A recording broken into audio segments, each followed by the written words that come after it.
kunci motosikal. Siapa punya? Ada siapa ketinggalan kunci motosikal? BJP 8488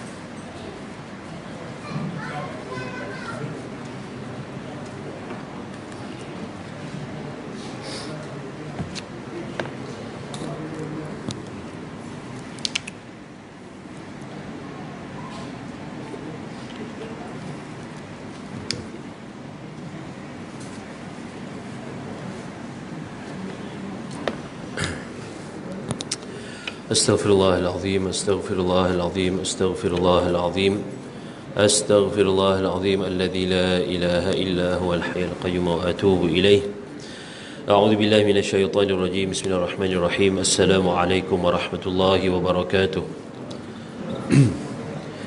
الحمد لله والصلاة والسلام على رسول الله وعلى آله وصحبه أجمعين رب اشرح لي صدري ويسر لي أمري واحلل عقدة من لساني يفقهوا قولي سبحانك لا علم لنا إلا ما علمتنا إنك أنت العليم الحكيم ولا حول ولا قوة إلا بالله العلي العظيم اللهم صل على سيدنا محمد وعلى آله وصحبه أجمعين أما بعد. Alhamdulillah, bersyukur Allah Subhanahu wa taala dengan limpah kurnia, rahmat dan inayah daripadanya kita dapat mengecapi dan juga menjejak pada malam ke-25 Ramadan 1443 Hijrah ini. Semoga Allah memberikan kita kekuatan untuk kita terus menambahkan amal ibadah kita dan istiqamah dalam apa yang kita lakukan, sama ada dalam puasa kita, salat, bacaan Al-Quran, sedekah dan sebagainya. Jadi insya-Allah pada malam ini kita akan berkongsikan tazkirah, dan saya masih lagi meneruskan pembacaan daripada kitab At-Tadhkirah fi Ahwalil Mauta wa Umuril Akhirah, ya, peringatan berkaitan dengan perkara kematian dan hari akhirat. Kita masuk pada bab ma yatbi'ul mayit ila qabrihi wa ba'da mautihi wa ma yabqa ma'ahu fihi. Bab yang menyatakan tentang apa yang mengikut mayat ke kuburnya, wa ba'da mautihi, dan selepas kematiannya, dan apa yang tinggal bersama-sama dengannya. Ya. Itulah peringatan kita pada malam ini, adalah apa sebenarnya yang kita nak bawa ke dalam kubur. Ya. Sebab di sisi kita banyak yang masih disimpan. Ya. Banyak yang masih disimpan, dan kadang-kala kita lupa bahawa yang kita simpan itu tak semuanya akan ikut masuk dalam kubur kita. Kan? Sebab kita terlalu asyik, terlalu seronok, terlalu gairah untuk mengejar, mengumpulkan harta-harta duniawi, sampailah kita nak mati nanti, baru kita tersedar bahawa tak semua boleh bawa masuk kubur pun. Itu pun kalau orang yang dia sempat tersedar sebelum mati. Bagaimanakah keadaannya bagi mereka yang kategori mati mengejut? Tak sedar-sedar dia dah mati. Kan, kita pun tidak tahu bagaimana keadaan kita nanti, bagaimana keadaan kematian kita. Adakah kematian yang sempat kita sedar sebelum sakaratul maut, kebiasaannya ataupun secara adatnya yang sempat nak sedar ni adalah orang yang sakit dulu. Yang maksud dia sakit, dia nazak, dia terbaring, terlantar, kan, dia dah rasa-rasa, ada rasa-rasa nak meninggal dunia. Ataupun mungkin sebahagian orang yang berada di penjara yang menunggu hukuman gantung sampai mati. Kan, itu pun dia dah merasa dah, kan, bahawa dia memang tak boleh lagi nak keluar. Kan, memang dia akan berada dalam penjara sampai akhir hidupnya, dan pengakhiran hidupnya secara duniawinya ditentukan akan mati di tali gantung. Tapi kita yang bebas ni, itulah kita nak sama-sama ingat, memperingati antara satu sama lain. Berdasarkan hadis Muslim an Anas bin Malik qala Rasulullah sallallahu alaihi wasallam, Nabi bersabda, yatbi'ul mayyit thalathun, ia akan mengikut mayat itu ke kubur ada 3 benda. Kan, kalau kita bawa jenazah, kalau kita mengiringi jenazah, sama ada jenazah kenalan kita, ahli keluarga kita sebagainya, ada 3 yang ikut. Fayarji'u ithnani wa yabqa wahid, dan akan berpatah balik, akan balik atau kembali 2, yang akan tinggal stay kat kubur tu 1.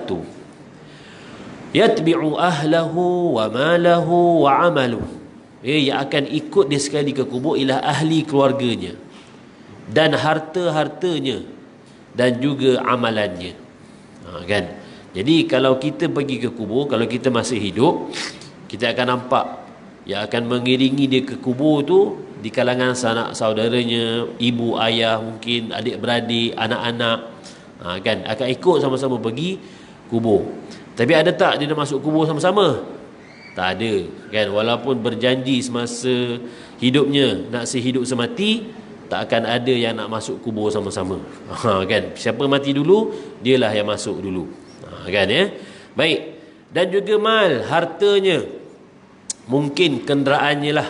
Biasa yang mengikut jenazah ni, satu dia dah masuk dalam van jenazah, ikut adat dan juga kebiasaan orang Islam Melayu kita di Malaysia ni, kan, jarang saya nampak jenazah itu masuk dekat kereta Mercedes dia. Kan, sekaya mana pun, sebanyak mana kereta dia ada pun, saya tak pernah nampak lagi jenazah itu akan dibawa dengan kereta dia sendiri. Kan, kat situ dah nampak dah, dia akan meninggalkan kenderaannya, tetap juga masuk van jenazah. Pasal tu saya selalu berpesan, dan kuliah saya di sini tempat-tempat lain, berdaftarlah dengan khairat kematian qaryah tuan-tuan. Kan, insya-Allah dari segi jaminan duniawinya akan diuruskan dengan baik dan tidak menyusahkan waris-waris kita. Baik. Dan juga amalannya, amalan ni tak nampaklah tuan-tuan. Apa yang kita dah buat dari kita akil baligh, khususnya salat kita, puasa kita, sedekah, zakat, haji dan apa juga amalan yang itu kita tak nampak, tapi sebenarnya dia ikut sekali. Maka fayarji'u ahlahu wa malah, maka ahli keluarga dan harta akan balik. Tak akan ada yang duduk sama-sama di kubur tu. Kan, dia akan balik semualah. Wa yabqa amaluh, cuma yang akan tinggal menemankan kita bersama-sama dengan kita dalam kubur adalah amalannya. Ya, hadis ini hadis sahih diriwayatkan Imam Bukhari dan juga Imam Muslim. Wa rawa Abu Nu'aim min hadis Qatadah an Anas bin Malik qala Rasulullah sallallahu alaihi wasallam, bersabda Nabi sallallahu alaihi wasallam. Baik, di sini diperincikan apakah dia amalan-amalan yang akan mengiringi kita ke dalam kubur. Berdasarkan hadis yang diriwayatkan juga oleh Imam Anas, oleh Anas bin Malik radhiyallahu anhu ini, sab'un yajri ajraha lil 'abdi ba'da mautihi wa huwa fi qabrih. 7 perkara yang akan mengalir pahalanya kepada setiap hamba selepas kematiannya, walaupun dia berada di dalam kuburnya. Maksudnya tuan-tuan, bila orang tu dah masuk dalam kubur, kita dah masuk dalam kubur, ada benda yang masih mengalir pahalanya. Yang ini kita cuba nak kejar tuan-tuan, cuba nak ambil.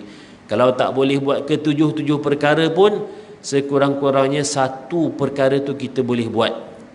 Kita kena ada azam tuan-tuan, terutama sekali bulan Ramadan, akhir Ramadan ni. 7 benda ni akan saya bacakan hadisnya ni. Kalau tak mampu nak buat ke 7 perkara, cuba buat 1 sekurang-kurangnya. Yang pertama dinyatakan oleh Nabi SAW, man alima ilman, iaitulah yang diberikan ilmu dan dia mengajarkannya. Apa sahaja ilmu tuan-tuan? Ilmu ni tak semestinya apa yang ada dalam kitab Arab, hadis, Quran, tidak. Ilmu yang dapat dimanfaatkan. Contoh hidup kita sekarang, dunia kita sekarang, macam mana kita menjalani kehidupan. Kan, kita boleh bawa kenderaan, kita boleh berlari, kita boleh memakai baju, memakai pakaian, kita boleh gunakan handphone, kita boleh gunakan kamera. Banyak benda yang kita boleh buat, yang semuanya itu puncanya daripada apa? daripada kelebihan ilmu dan kepakaran mereka-mereka yang dapat melaksanakan benda-benda tersebut. Contoh masjid surau ini, macam mana dia boleh tertegak? Kan? Kalau semua nak jadi ustaz, kan? Siapa nak buat binaan-binaan ni? Kan? Siapa nak tolong repair aircon, pasang kipas, kan, buatkan meja, buatkan semua-semua benda ni lah. So Allah Subhanahu wa taala Maha Adil, menciptakan kita dengan kepelbagaian kemahiran supaya kita boleh memanfaatkan ilmu kita itu kepada orang lain. Ingatlah sebab kita tu tahu benda tu, ilmu itulah yang dimanfaatkan oleh hamba Allah Subhanahu wa taala. Baik, tu yang pertama. Yang kedua, ajra naharan, menjalankan ataupun mengadakan sungai. Ya, mungkin zaman kita ni atau khususnya kita di Shah Alam ni susahlah nak ada kita nak adakan sungai tu. Kan? Benda ni berlaku mungkin zaman-zaman datuk nenek moyang kita dululah, yang bila mereka meneroka ke tempat yang baru. Kan, kalau dulu mungkin Shah Alam ni tak ada. Dulu namanya Sungai Renggam sebagai contoh.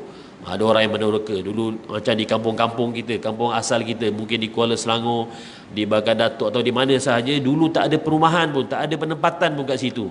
Tapi datuk nenek moyang kita masuk kawasan tu, mungkin kebanyakannya contohnya datang dari tanah Jawa, datang dari Fatani, datang dari Kampuchia contohnya, meneroka masuk, dia buat penempatan, dan antara penempatan itu dia mewujudkan aliran sungai.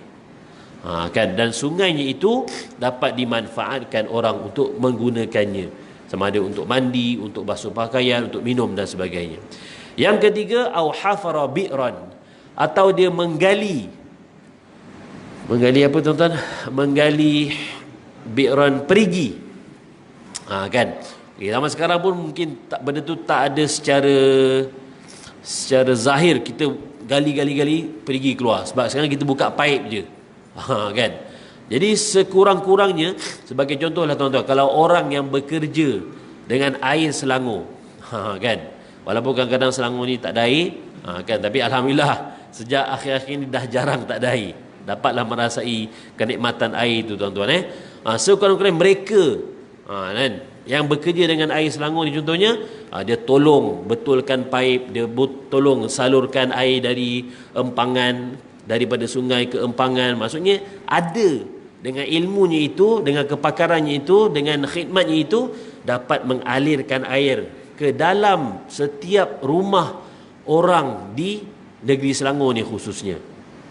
Saya boleh jangkakan tak ada rumah di dalam negeri Selangor ni saya sebut orang Selangor, kalau Malaysia mungkin lagi besar, tak ada orang negeri Selangor ni yang rumahnya tak dimasuki oleh air. Mesti ada. Kan? Apa? Usaha yang melalui wasilah tadi apa? Air Selangor bagi contoh. Kan? Begitu juga dengan rakan saya sekarang seorang CEO, tuan-tuan, CEO Yayasan Wakaf Malaysia. Ya. Dia dulu pensyarah USIM, Dr. Amir Syahrudin. Dia sekarang CEO Yayasan Wakaf Malaysia. Antara projek semenjak dia jadi CEO ni adalah mewujudkan tabung wakaf air, dengan kerjasama Suruhanjaya Air Negara, di bawah Kementerian Alam Sekitar, yang menterinya Tuan Ibrahim Tuan Man tu. Ya. Jadi joint venture kat situ mewujudkan wakaf air khususnya di negeri Kelantan. Kan, kalau kita dengar-dengar negeri Kelantan ni ada masalah mendapatkan air yang bersih. Ya, kalau buka pipe kat Kelantan tu memang airnya macam air teh. Kan. Saya tak pernah pergi Kelantan tuan, ni saya tengok dan juga dengar cerita lah. Kalau Selangor ni alhamdulillah setakat ni air masih bersih lagi. Jadi projeknya buat seluruh Malaysia, tapi fokusnya nak mencari ataupun menggali daripada mata air, keluarkan air dan mewujudkan wakaf air ini untuk kegunaan rakyat Kelantan khususnya. Dan kalau banyak lagi dana wakaf ini akan dilebar luaskan lagi ke tempat-tempat pendalaman yang memang tak ada air ataupun sukar mendapatkan bekalan air bersih ini. Kan, mungkin kadang-kadang jabatan air di setiap negeri itu ada kekangan dia, so daripada dana Yayasan Wakaf Malaysia ini boleh disalurkan. Itu antaranya hafara bi'ran. Baik, au gharisa nakhlan, ataupun dia menanam pokok. Kalau di sini khusus pokok tamar. Kita kat Malaysia ni tak ada pokok tamar, tapi apa yang kita boleh kiaskan di Malaysia ni, kalaulah tuan-tuan ada tanah, kan, Ini sebenarnya projek yang biasa dibuat di negara Arab, khususnya di Arab Saudi, tuan-tuan. Mereka ada kebun, dan juga ni semua apa cakap, terusan ataupun warisan yang dilakukan oleh sahabat-sahabat Nabi, khususnya siapa? Uthman bin Affan radhiyallahu anhu, kan, dan juga sahabat-sahabat Nabi. Kita pun tahu satu kisah bagaimanakah dulu negeri Madinah itu dikuasai oleh Yahudi, kan, sampaikan bila Nabi SAW berjaya menguasai Madinah, menjadi pemimpin Madinah, Nabi buat peraturan, baik telaga itu, pada itu ada perigi telaga, dibuat hari. Okey, hari apabila orang Yahudi jaga perigi itu, okey, terpulanglah siapa nak ambil, tapi orang Yahudi ni dia berniaga, kan, dia berniaga. Okey, siapa nak ambil air kena bayar. Okey, hari berikutnya orang Islam pula jaga. So orang Islam ni dengan semangat wakaf tadi tu, okey, sahabat-sahabat pun seolah-olah dia tolong bayarkan. Okey, jom ambil air, siapa nak ambil free, saya dah bayarkan. Kan, so bergiliran tu berlaku lah. So time orang Yahudi jaga, tak ada orang ambil air, tapi orang Islam bila time orang Islam jaga, ada. Sebab apa? Ada orang-orang kaya ni yang mewakafkan. So sampailah akhirnya orang Yahudi ni pun dah fed up. Macam ni tak untung-untung pun kau lah ambil terus orang Islam. Kan, akhirnya orang Islam berjaya menguasai telaga tersebut, dan sampai ke saat ini telaga itu dan airnya mengairi kebun-kebun kurma, kebun-kebun tamar di Madinah itu, dan tamar itu disedekahkan, diwakafkan untuk mereka yang berbuka puasa, khususnya di Madinah, di Masjid Nabawi itu. Kalau tuan-tuan biasa pernah berbuka di Masjid Nabawi, pergilah. Kalau kita kau surah An-Nur ni mungkinlah di sebahagian tempat, kan, di satu sana, kan, tadi saya tengok kat situ je, kan. Kalau di Madinah tu setiap saf dalam dan luar penuh dengan apa orang cakap, juadah berbuka puasa. Tapi bukanlah nasi biryani ke, roti canai ke, ataupun teh tarik, tak adalah, kan. Kalau kat dalam tu yang standardnya tamar, roti, ataupun ada duga, ni Haji Nordin tahu dah ni, kan. Atau benda-benda yang sesuai dengan suasana di sana lah. Kalau nak sedap sikit kena buka kat luar. Nasi ada, nasi Arab, kan, nasi macam-macam nasi lah ada, tu kena kat luar. Tapi maksudnya penuh, kan, setiap saf tu dengan juadah. Antaranya tadilah tamar-tamar ataupun yang diwakafkan oleh orang-orang kaya Arab sana. Dan tak cukup dengan itu, mereka juga mengedarkannya ke tempat khususnya di negara-negara miskin. Kalau di Malaysia ni tak perlulah nak dapatkan tamar wakaf tu, kita beli pun dah banyak dah, tuan-tuan. Baik. So itu kau budaya di sana. Dan kita boleh amalkan, contoh kat depan rumah kita, tuan-tuan, kita tanam pokok mangga. Kan, mangga ni mungkin makan masa dalam 5-4 tahun kot berbuah kot. Saya pun tak tahu. Siapa tahu boleh bagi tahulah, kan. Bila pokok mangga tu berbuah, janganlah kita ambil buah tu, kita sedekahkan, ataupun siapa saja yang lalu ambillah buah ni. Kita niat tu tanam pokok mangga tu untuk orang lain makan. Kan, itu antara yang gharisa nakhlan tadi, dia menanam pokok, dan pokok tu ada manfaat buahan dan sebagainya, dan diberi makan kepada orang lain. Kan, kalau dia lebih kaya macam cakap tadi, boleh buat dusun. Contohnya dusun durian, dia beli durian banyak-banyak, tanam durian banyak-banyak, dia tak jual pun. Sampai masa dah berbuah, dia kumpul lah, dia wakafkan ataupun dia sedekahkan. Siapa nak makan, kan. So itu antara yang boleh memanjangkan pahalanya selepas dia mati. Au bana masjidan, atau dia membina masjid. Itu ini biasa. Apabila bulan Ramadan ni pula kita tengok banyak masjid-masjid surau yang masih memerlukan dana untuk pembangunan dan pembinaan masjid. Kan, so kita salurkanlah. Kita tak mampu nak bina seketul masjid besar macam ni, surau macam ni, so sebahagian daripada duit kita itu dikumpulkan dan dimasukkan ke dalam tabur-tabur masjid, dan diimarahkan, dibangunkan dari segi pembangunan dan sebagainya. Itu juga sebagai saham akhirat kita. Au waritha mushafan, ataupun dia mewariskan mushaf. Maksudnya Al-Quran itu disedekahkan. Ya, saya juga ada seorang kawan, tuan-tuan, projek dia seorang bekas pelajar di Ummul Qura. Baru ini dia baru balik dari Madinah dan Mekah buat umrah. Dia beli Quran kecil, tuan-tuan. Saya tak bawa malam ni. Ada Quran kecil yang cetakan Madinah punya. Quran itu adalah idaman pelajar-pelajar tahfiz. Kalau budak-budak tahfiz ni, budak tahfiz tu kan, kalau dia nampak budak kawan dia pegang Quran kecil yang versi Madinah itu, sangat bernilai lah bagi mereka. Kita ni kadang kena baca Quran besar kan, sebab tak nampak. Dia orang tu nak mengulang, dia orang dah hafal lah 30 juzuk, nak mengulang tu, jadi dia orang memerlukan Quran yang kecil, Quran size pocket. Ada masa dia baca, tapi ada satu tu. So kawan saya ini mengumpulkan, dia mengajak orang nak kumpulkan dana. So alhamdulillah dana tu cukup dan berlebihan. Dia banyak beli Quran kecil tu dan diwakafkan kepada anak-anak tahfiz ni. So gembira mereka, tuan-tuan. Anak-anak tahfiz ni dapat Quran kecil tu dan dimanfaatkan. Sebab apa? Quran ni, bukan saya cakap tak bagus nak derma kat surau masjid ni, tapi kalau derma kat surau masjid ni agak-agak bila masa orang baca, tuan-tuan. Kan? Boleh lah, bukanlah tak boleh, jangan buat nanti okey kita jangan derma kat surau An-Nur. Tak ada, bukanlah macam tu. Kan? Tapi jangan sampai sekadar menjadi hiasan, tak nak. Tapi kalau kita derma Quran tu ke mak-mak tahfiz, insya-Allah totally mereka akan baca hari-hari. Kan? So benda tu kita boleh pelbagaikan supaya memanjangkan tadi apa, tuan-tuan? Memanjangkan pahala kita. Baik. Yang ini juga penting, yang sangat penting, walaupun dia yang ketujuh, tapi ini sangat penting untuk diri kita dan juga diri ibu bapa kita. Apa dia, tuan-tuan? Yang ketujuh ialah taraka waladan, dia meninggalkan anak. Bila sebut waladan dekat sini, tidaklah semestinya anak lelaki, anak perempuan pun termasuk, ya.